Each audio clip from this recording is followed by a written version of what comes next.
اسرائیل ایران سرارش کتا اسرائیل مزنی فضائی ارشکنان ایران خلاف جنگ بمداد کتا ربی ڈیرے دا اسرائیل فوجی تنصیبات اور جوہری تنصیبات نشانک جوڑ کتک اسرائیلی ارشا 6 ایٹمی سائنسدان شہید بھی تک تہران جنوبہ اصفہان جنوب مغربہ عراق شہرہ سرا ارش کنک بتا اسرائیلی فوجہ ایران سرا 5 مرحلے اش دمگانی سرا ارش کتا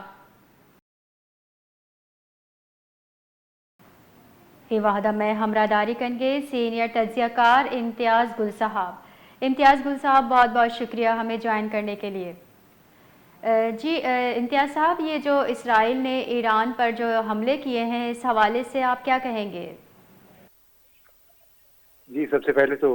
ظاہر ہے بڑے افسوس کی بات ہے، انتہائی تشویش کی بھی بات ہے کہ بالکل ایک منہ زور گھوڑے کی طرح امریکہ کی پشت پناہی کے ساتھ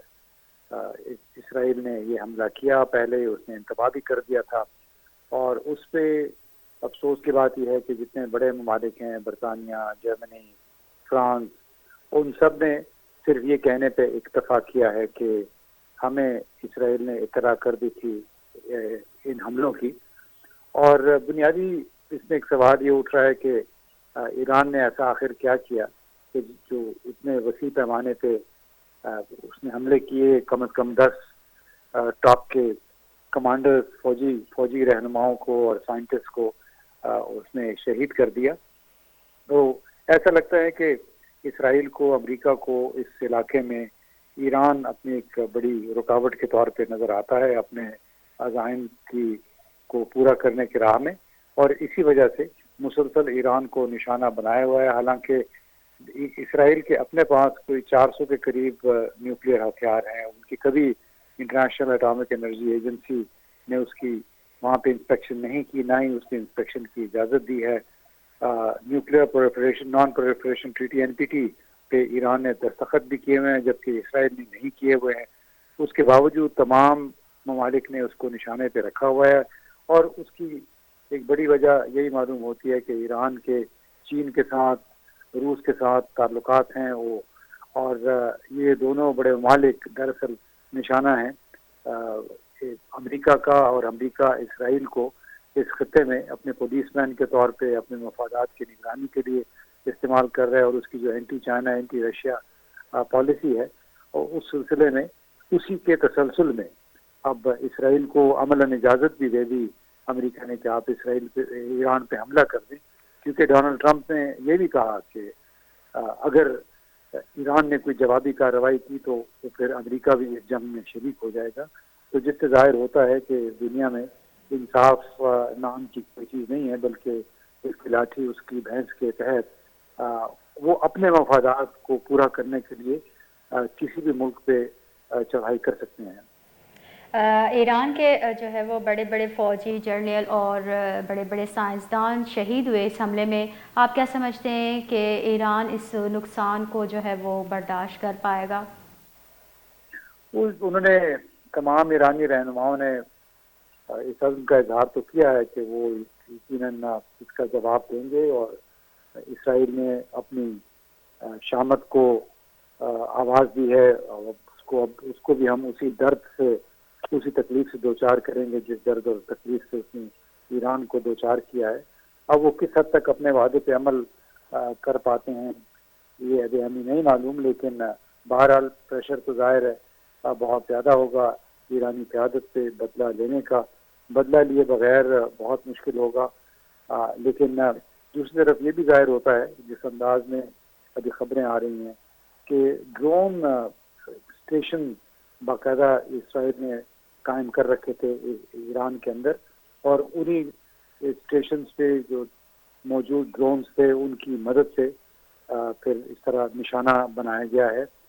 مختلف ایرانی جو ریپبلکن گارڈز ہیں اور سائنٹسٹ ہیں ان کو۔ تو بڑی تشویشناک صورتحال یہ اس نقطۂ نظر سے بھی ہے کہ ایران کا جو سیکیورٹی نظام ہے، انٹیلیجنس کا نظام ہے، وہ کافی حد تک اب کمپرومائز لگتا ہے۔ یعنی اس سے پہلے بھی ایسے حملے ہوئے،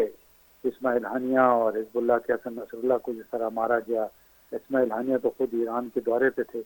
تو اس سے ظاہر ہوتا ہے کہ اسرائیل نے ایران کے اندر بہت دور تک رسائی حاصل کر رکھی ہے۔ انٹرنیشنل قوانین کے تحت ایران کو جو ہے وہ کیوں رکاوٹیں ہیں کہ وہ اپنی جوہری صلاحیتوں کو جدید بہتر نہیں بنا سکتے؟ کیا وجہ ہے؟ وہ محض ایک بہانہ ہے، کیونکہ اس کو سمجھا جاتا ہے کہ اس خطے میں واحد رکاوٹ اسرائیل اور امریکی مفادات کی راہ میں وہ ایران ہے، اور لہذا اس کو کسی طریقے سے نیوکلیئر ہتھیار حاصل کرنے کی اجازت نہیں دی جائے گی، اور اسی وجہ سے مسلسل اس پہ پابندیاں بھی ہیں، اس پہ قدغنیں بھی لگی ہوئی ہیں، اور اس سے وہ مطالبات کیے جا رہے ہیں جو کہ کوئی بھی خود مختار ملک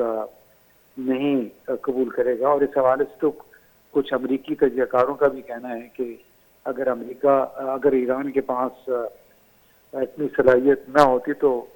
اس وقت تک اب تک اس کی ٹکا بوٹی ہو چکی ہوتی اسرائیل اور امریکہ کے ہاتھوں۔ تو ان کا یہ خیال ہے کہ ایران کے پاس نیوکلیئر ہتھیار جو ہیں وہ ایک بڑا ہتھیار ہے براہ راست اپنے دفاع کے لیے، اگرچہ اب یہ ظاہر ہوا ہے کہ اسرائیل نے اس بات کی بھی پرواہ نہیں کی کہ ایران کے پاس نیوکلیئر کی فیسلٹی بھی ہو سکتی ہے۔ تو بڑی اس لحاظ سے میں سمجھتا ہوں سب کے لیے شرم کی بات ہے، تشویش کی بھی بات ہے۔ سر، اسرائیل کی جانب سے جنگ کا جو ہے وہ اعلان کر دیا گیا ہے، آپ کیا سمجھتے ہیں کہ اگر یہ جنگ شروع ہوئی تو خطے میں صورتحال کیا ہو سکتی ہے؟ ظاہر ہے جس صورتحال مزید خراب ہوگی، اس سے خطے کا کاروبار جس کا براہ راست اثر دنیا بھر کے کاروبار پہ پڑے گا، متاثر ہوگا، اس کا براہ راست اثر پاکستان پہ بھی آئے گا۔ ابھی پرسوں ہی بجٹ پیش ہوا ہے تو بجٹ کے جو اعداد و شمار ہیں وہ سارے ادھر ادھر ہو جائیں گے۔ تو اب دعا یہ کرنی چاہیے کہ جلد از جلد ختم ہو جائے، اگرچہ آثار اس کے نہیں ہیں کیونکہ اب اسرائیل نے بھی اعلان جنگ کر دیا ہے۔ بہت بہت شکریہ امتیاز گل صاحب اپنا قیمتی ٹائم دینے کے لیے۔